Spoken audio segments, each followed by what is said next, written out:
चाहिली अनेक पाइली आउ किछि चाहे ना अमृत भावना करे आनमना भल लागे ना जीवनटा लागिलानी जीवनटा लागिलानी भारी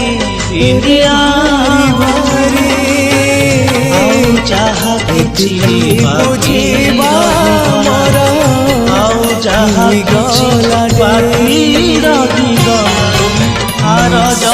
मोर मते विश्व